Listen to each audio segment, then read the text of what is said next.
I think we should open the relationship, she said, her voice calm, too calm, while her fingers trembled around the rim of her coffee mug. And just like that, the ground shifted beneath me. I didn't respond immediately. I just stared at her. The woman I'd spent 12 years loving, trusting, building a life with.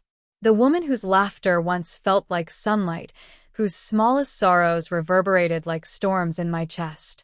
The woman I thought I knew better than anyone. Then I really looked into her eyes. And there it was, something I had never seen before. Not curiosity, not confusion. Guilt. Pure, undeniable guilt. My breath tightened. A tiny fracture appeared inside me, almost invisible, but enough for the cold air to rush into spaces that had once felt warm. Normal, I murmured, my voice low, almost steady. That's what you think this is? Her eyes darted toward the window, then back to me. It's not that unusual anymore. Couples, they do it to keep things fresh, to explore. It doesn't have to mean anything bad. Doesn't have to mean anything bad, I echoed, leaning back slowly. Then why do you look like you're about to throw up? Her lips parted, but no sound came. That was when I knew, truly knew, something had already happened. And the talk of opening the relationship was just a way to mask guilt, dressing betrayal in the language of progressiveness, hoping I'd mistake it for insight. The silence stretched, heavy and suffocating. How long? I asked finally. She blinked.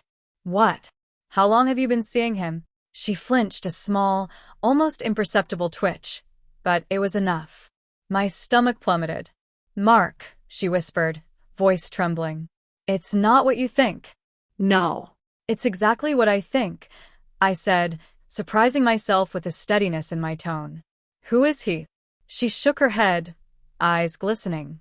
Please, can we talk about this gently? I didn't. I never meant to. His name, I said. Start there. Tears pooled in her eyes. For a brief moment, I almost felt pity. Almost. But pity was a luxury betrayal didn't allow. Finally, she whispered. Nathan. Nathan. Her coworker.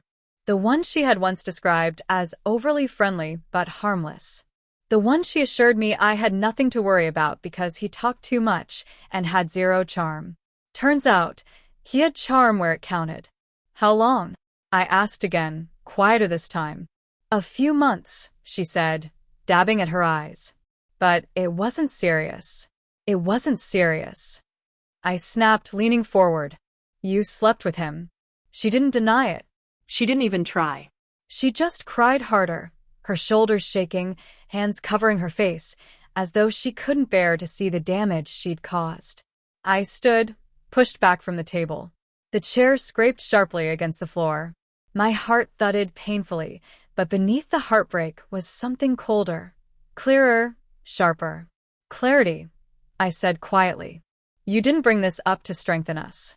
You brought it up because you already broke us, and now you want permission to pretend it was mutual. Please, she cried, standing too. Please don't say it like that. It wasn't like that. I was confused, stressed, things fell off between us, and Don't. I interrupted firmly. Don't make this about me. Don't twist it. You cheated. You chose that. Her shaking fingers covered her mouth. I'm so sorry. I should have told you sooner. I didn't want to lose you. You didn't tell me sooner because you wanted to keep both of us, I said, staring. You wanted the thrill of him and the security of me. Her silence was confirmation. The following weeks blurred into sleepless nights, half-truths, and ugly confessions. She tried to explain, rationalize, soften the blow, as if betrayal could be cushioned. It wasn't about love, she said one night, voice raw from crying. It was emotional confusion. I never stopped loving you. People don't sleep with someone repeatedly because they're confused, I said. They do it because they want to, because they choose to. You chose him. She reached for my hand. I pulled away. The hurt in her eyes was real, yes. But mine was deeper. Anger, sorrow, humiliation, shock, grief. A universe collapsing inside a chest unbuilt to survive such implosion. I stopped eating, sleeping, trusting myself. If I had missed this, what else had I been blind to? Was our marriage nothing but a beautifully painted window, thin as glass, fragile as paper? Nights became the worst. The bed, once our sanctuary, now felt too big, too cold, haunted. I slept on the couch. If I slept at all. Sometimes, I woke from nightmares of her laughing with him, touching him the way she used to touch me. My heart raced, hands shook, breath caught. After nearly a month of this, she approached me in the living room. I had been staring at the muted TV, seeing nothing. She sat across from me, legs tucked under, pale. I ended it, she said softly. I didn't look at him. You deserve to know that. I told him it was over. I blocked him. I'm done with him. I'm choosing you. I'm choosing us. That's the problem, I said quietly. I don't want to be chosen second. She blinked, stunned. You chose him first, I said. And now you want me to pretend it didn't mean anything. It didn't, she whispered. It didn't mean what you think. What did it mean then? I asked, turning fully to her. Because people don't destroy their marriages by accident. She opened her mouth, then closed it. No answer that mattered. I stood slowly, chest heavy. People think betrayal is loud, I said. Like shattering glass or screaming or slamming doors. But it isn't. It's quiet, invisible, a knife slipping in until you notice you're bleeding everywhere. Her tears fell silently. Please, she pleaded, voice breaking. Don't give up on us. Something inside me had already shifted irreversibly. I loved her.